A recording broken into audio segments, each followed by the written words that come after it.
is Tina from TinaHills.com, and today I'm making a video, a series actually, on the ascendants.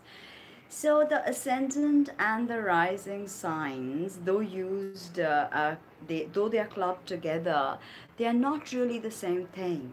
So what is the ascendant? The ascendant is the degree which is rising on the eastern horizon when you are born.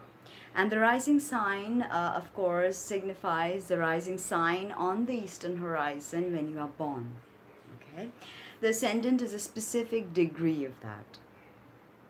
Now, the ascendant is known as a lagna in Vedic astrology, and it goes to signify lagna is the moment, the touch of contact the soul makes with the 3D world. So the lagna is essentially the armor you put on when you go to the world. Okay, the ascendant is essentially how the world perceives you. The sun is how you want to be perceived. The moon is your emotions and the ascendant is all about how the world will perceive you. Okay, sorry. Now, if you have your ascendant in Gemini, then the world will perceive you to be a Gemini, even if you have, say, a more mystical, emotional, a Cancerian or Pisces moon. So now, what is Gemini? Let's discuss. Now, Gemini is the third sign of the zodiac. And in Gemini, the soul learns all about communication.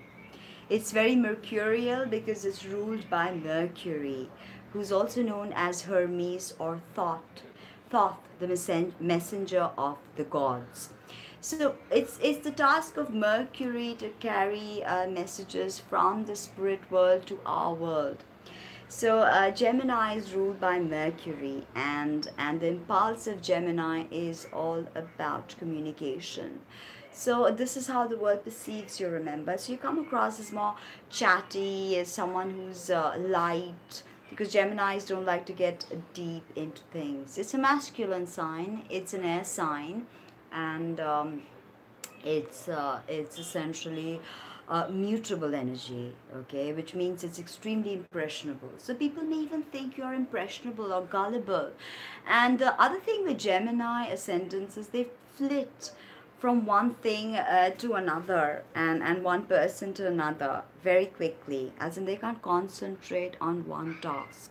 So if you have a Gemini ascendant, people may not find you trustworthy and dependable, even though you might be, because hey, you may have a Capricorn moon and you're probably extremely dependable, but you have to give out the those vibes that okay, I'm here to do the work.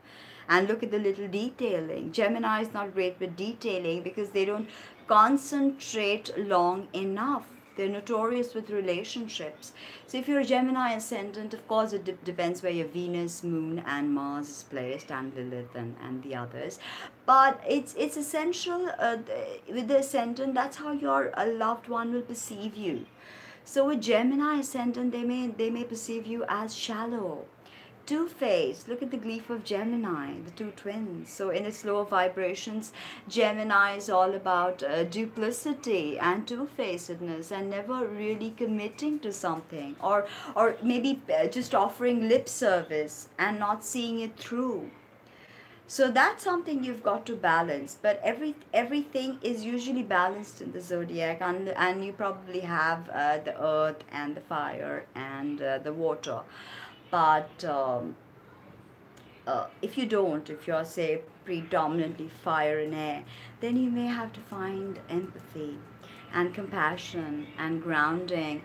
Now, Geminis like to spin tails because their main task is communication. So make sure you don't give in to tremendous gossip, and don't give in to tremendous amounts of spreading stories, that are not real, just rumors. So be careful of that. Otherwise, writing, because people will always perceive you as a communicator.